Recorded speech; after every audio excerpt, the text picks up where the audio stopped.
बिस्मिल्लाहिर्रहमानिर्रहीम। अस्सलामु अलैकुम। मस्जिद अक्सा इस्लाम के 3 मुक़द्दस तरीन मक़ामात से एक है, जिसकी तरफ सफ़र करना भी बाइस अजर व सवाब है। मस्जिद अक्सा अपने आप में एक मुकम्मल तामीरी तारीख़ रखता है, जिसका तल्लुक़ कौमों के अरूज व ज़वाल और पैगम्बरों के मबूस होने से है। मस्जिद अक्सा हम मुसलमानों के लिए क़िबला अव्वल की हैसियत रखता है, जिसकी तरफ रुख करके नबी करीम सल्लल्लाहु अलैहि वसल्लम और आपके असहाबा ने तकरीबन 1.5 साल तक नमाज अदा की और यूँ लोगों को ये पैगाम दिया कि इस्लाम कोई नया दीन नहीं, बल्कि ये दीन इब्राहिमी की एक शक्ल है, जो हज़रत मूसा और ईसा की तालीमात को फिर से ज़िंदा करने और असल तौरात और अंजील के पैगाम पर अमल पैरा है। वाक़या मेराज इस बात की दलील थी कि अल-क़ुद्दूस इस्लाम का कितना गहरा तल्लुक़ है। नेज़ नबी करीम सल्लल्लाहु अलैहि वसल्लम ने तमाम अंबिया कराम की इस इमामत करवाना एक गैर मामूली वाक़या था। गर्ज़ ये कि यरूशलेम इस्लाम और ईसाईयत का और यहूदियत तीनों मज़हब के नज़दीक मुक़द्दस तरीन मकामात है। ये इलाका पैगम्बरों का मस्कन रहा, जहाँ बेशुमार नबी मबूस किए गए। कुरान मजीद में अल्लाह तबारक व तआला ने इस सरज़मीन क़ुद्दूस के मुतल्लिक़ सूरह अराफ़ा में फ़रमाया, और हमने इस कौम को कि जिसको कमज़ोर बनाया गया था, इस सरज़मीन के मशरक़ व मग़रिब का वारिस बनाया, कि जिस सरज़मीन में हमने बरकत रखी है। इसी तरह सूरत अराफ़ा में फ़रमाया, पाक है वो ज़ात जो ले गई अपने बंदे को एक रात में मस्जिद हराम से मस्जिद अक्सा तक, कि जिसके इर्द गिर्द हमने बरकत रख दी है। इन आयात में जिस बरकत सरज़मीन का ज़िक्र हुआ वो बैतुल मुक़द्दस और इसके गिरदो नवाह के इलाके हैं। हदीस मुबारक में हज़ूर अकरम सल्लल्लाहु अलैहि वसल्लम ने मस्जिद अक्सा की फ़जीलत बयान किया। लिहाजा हज़रत अबू ज़र गफ़ारी रवायत करते हैं कि इन्होंने नबी करीम सल्लल्लाहु अलैहि वसल्लम से पूछा, ए अल्लाह के रसूल, इस रोए ज़मीन पर सबसे पहले कौन सी मस्जिद तमीर की गई? आपने फरमाया, मस्जिद हराम। इन्होंने फिर पूछा, इसके बाद कौन सी मस्जिद तमीर की गई? आपने फरमाया, मस्जिद अक्सा।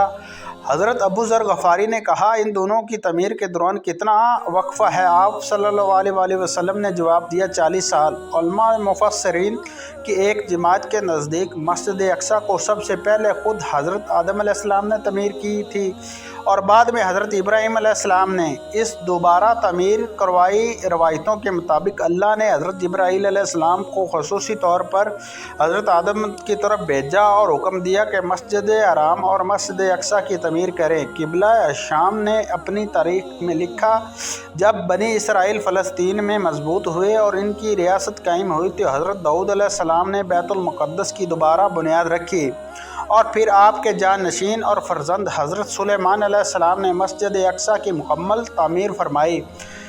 अलगर्ज़ ये कि हदीस और तारीख़ रवायतों से ये पता चलता है कि बैतुल मुक़द्दस को कई मरहलों और दीवारों में बार बार तमीर किया गया। नेज़ इसकी तजदीद की गई पैगम्बरों ने किया।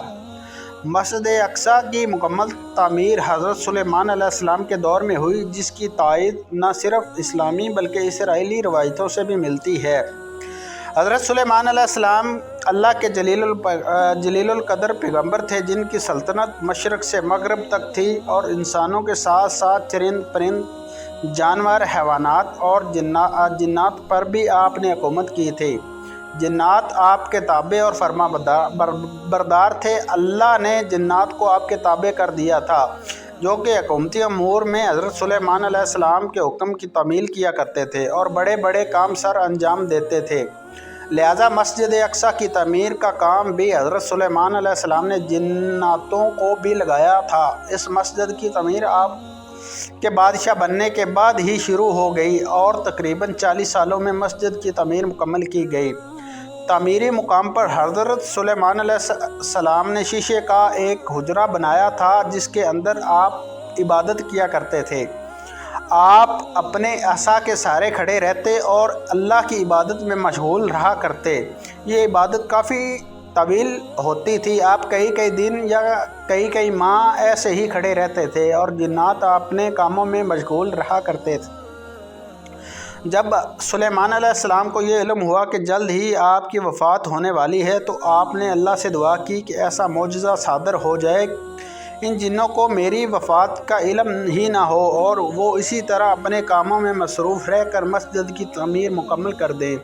لہٰذا اسی حجرے کے اندر جب آپ عبادت میں مصروف تھے تو آپ کی روح قبض کر لی گئی، لیکن عصا کے سہارے آپ علیہ السلام کا جسم مبارک ویسے ہی کھڑا رہا اور جنات یہ سمجھتے رہے کہ آپ عبادت میں مشغول ہیں۔ دراصل پیغمبروں کے جسم مبارک کبھی سڑتی نہیں، نہ ہی زمین کبھی مٹی انہیں کھا سکتی ہے۔ اس روئے زمین پر جتنے بھی نبی بھیجے گئے آج بھی ان کے جسم قبروں میں صحیح اور سالم موجود ہیں اور غیبی طور سے انہیں رزق ملتا رہتا ہے۔ لہٰذا حضرت سلیمان علیہ السلام کی وفات کئی سالوں کے بعد تک اسی مقام پر عصا کے سہارے کھڑے رہے۔ آخر کار جب اس عصا کو دیمک کھانے لگی اور وہ لاٹھی کمزور ہو گئی تو آپ کے مبارک جسم زمین کی طرف جھکنے لگی، اور تب جنات کو یہ علم ہوا کہ حضرت سلیمان علیہ السلام کی وفات ہو چکی ہے۔ اس واقعے کو اللہ تبارک و تعالیٰ سورۃ سبا میں یوں بیان فرماتا ہے، پھر جب ہم نے ان پر موت کا حکم بھیجا تو جنوں کو ان کی موت کا علم نہ ہوا مگر زمین کی دیمک ان کے عصا کھاتی رہی، اور جب سلیمان علیہ السلام زمین پر آئے تو جنوں پر وہ حقیقت کھل گئی۔ اگر وہ غیب جانتے تو اس خواری کے عذاب میں نہ ہوتے۔